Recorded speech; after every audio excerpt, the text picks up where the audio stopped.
এখানে কেউ নেই, পুরো জনমানব শূন্য।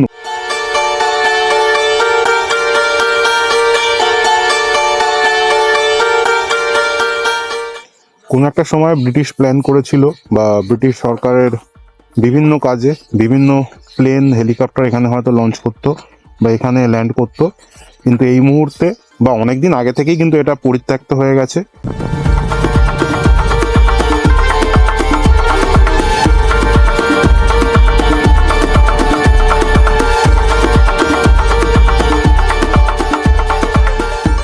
আজকে সকালবেলা ট্রাভেলে বেরোনোর আগে আমি আমার হোটেলে বসেই বানিয়ে নিলাম সুন্দর ম্যাগি এবং এক কাপ চা, আর সেটা বানিয়ে নিলাম একটা পোর্টেবল মিনি বার্নারে।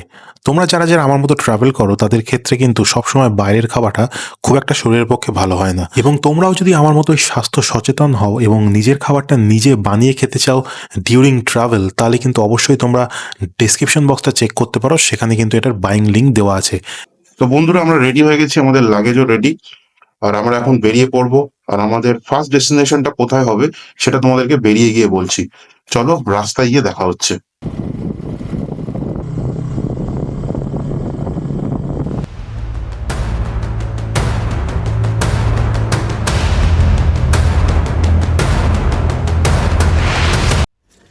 ইতিহাসের পাতায় এই কামানের নাম দলমর্দন কামান হলেও আজ তা অপভ্রংশ হয়ে দলমাদল কামান নামে পরিচিত হয়েছে। দল শব্দের অর্থ হলো শত্রু এবং মর্দন শব্দের অর্থ হচ্ছে দমন।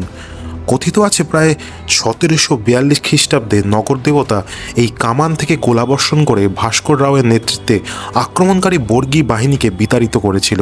সেই থেকেই এই কামানটির নাম দলমর্দন। বিষ্ণুপুরের মল্লরাজাদের অসংখ্য কামান ছিল। গুটি কয়েক ছাড়া প্রায় সব কামানই ব্রিটিশ সরকার অন্যত্র সরিয়ে নিয়ে গিয়েছিল। 1919 খ্রিস্টাব্দে ব্রিটিশ সরকার ট্যুরিস্ট আকর্ষণের জন্য এই কামানটিকে বেদির উপর স্থাপন করেছিল।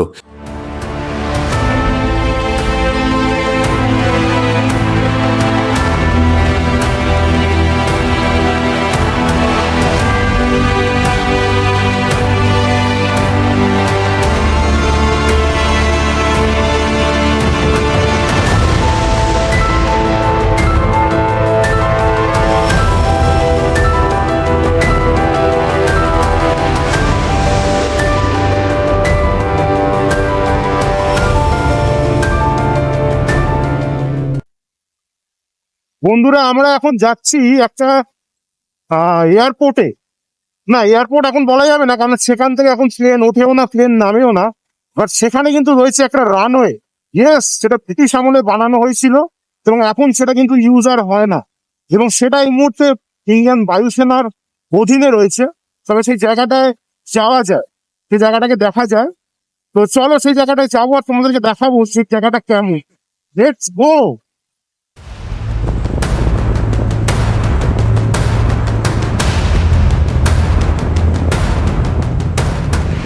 ব্রিটিশের দ্বারা বানানো সেই পরিত্যক্ত রানওয়েটার কাছে যাওয়ার আগে যে রাস্তাটা পড়ে, সেই রাস্তাটা জাস্ট দেখুন।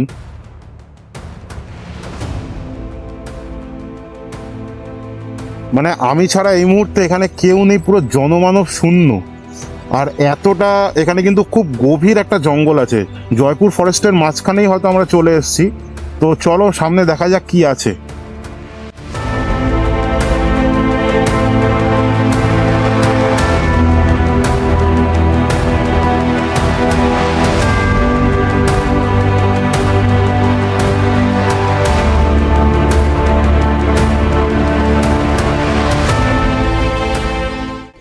কোনো একটা সময় ব্রিটিশ প্ল্যান করেছিল, বা ব্রিটিশ সরকারের বিভিন্ন কাজে বিভিন্ন প্লেন হেলিকপ্টার এখানে হয়তো লঞ্চ করতো বা এখানে ল্যান্ড করতো, কিন্তু এই মুহূর্তে বা অনেক দিন আগে থেকেই কিন্তু এটা পরিত্যক্ত হয়ে গেছে, এবং এটা এখন একটা লোকের পিকনিক করার জায়গা অথবা একটা ঘুরতে আসার জায়গা হয়ে গেছে। তো এটা বলার আমার উদ্দেশ্য এটাই যে অনেকে অনেক কিছু নিয়েই গর্ব করে জীবনে।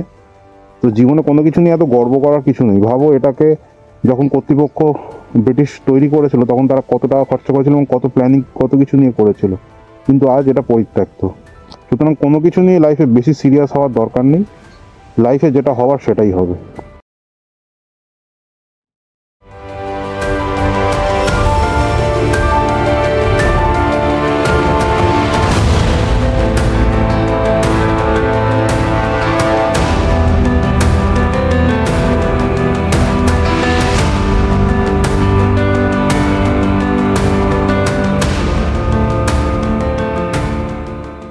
বন্ধুরা এই মুহূর্তে কিন্তু আমাদের বিষ্ণুপুর বা জয়পুর ফরেস্টে অন্য আর কোনো জায়গা দেখার নেই। আমাদের বাকেট লিস্টে যা যা জায়গা ছিল সেগুলো আমরা সমস্ত কমপ্লিট করে ফেলেছি। তো এখন আমরা যাব হচ্ছে কলকাতার উদ্দেশ্যে, আর মাঝখানে খাওয়া দাওয়া করব। তো চলো জার্নিটা আবার শুরু করা যাক এবং বাড়িতে যাওয়া যাক। গিয়ে নেক্সট ট্যুরের প্ল্যানিংটাও তো করতে হবে। তো চলো।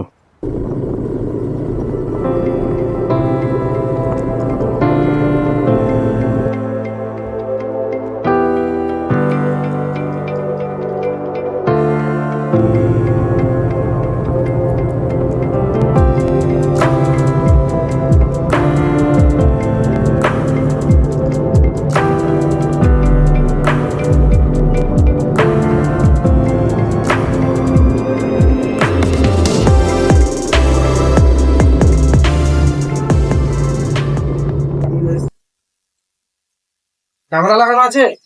বন্ধ আছে? ক্যামেরা লাগে নাকি? সব দিকেই ফোকাস নেবে। না, ওটা এখন হচ্ছে না, ওটা হচ্ছে না। করতে হবে আর কি। হ্যাঁ, ওটা করতে হয়। 360 ক্যামেরা, চারদিকে ফোকাস। অনেক উঁচু নয়, টাকাগুলো অনেক বড়। এই বিষ্ণুপুর গেছিলাম ওখান থেকে।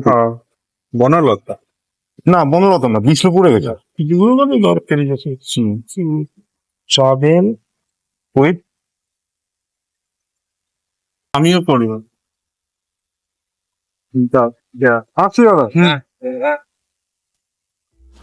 অনেকেই বলেন যে বাইক নিয়ে ট্রাভেল করে কি পাও? পৃথিবীতে তো এত পরিবহন রয়েছে, বাস রয়েছে, ট্রেন রয়েছে, এয়ারপোর্ট রয়েছে, সেখানে প্লেন রয়েছে, কিন্তু রোড ট্রিপ করে বাইক নিয়ে ট্রিপ করে যে কি মজা পাওয়া যায়, যেটা যারা বাইক ট্রিপ করেনি তাদেরকে কখনোই বোঝানো সম্ভব নয়। আজকালকার বাঙালিরা প্রায়ই বলে থাকে বাংলায় আর দেখার মতো জায়গা কী বা আছে, কিন্তু বিশ্বাস করুন বাড়ি থেকে এত কাছে বিষ্ণুপুরের অলিতে গলিতে যে এত ইতিহাস উকিঝুঁকি দিচ্ছে তা আমার জানাই ছিল না। জানা থাকলে হয়তো কতদিন আগেই এসে এই ইতিহাসগুলোকে এক্সপ্লোর করে আপনাদের সামনে তুলে ধরতাম।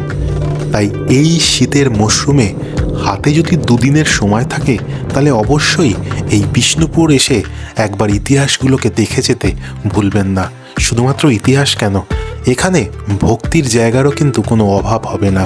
আর এটাও বলে রাখি যে বিষ্ণুপুর এলে আপনার পকেটের ওপর কিন্তু খুব একটা চাপ পড়বে না।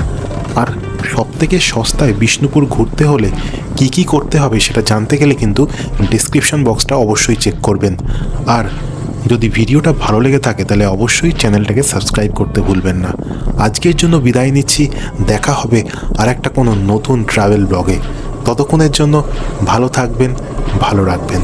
নমস্কার, জয় হিন্দ।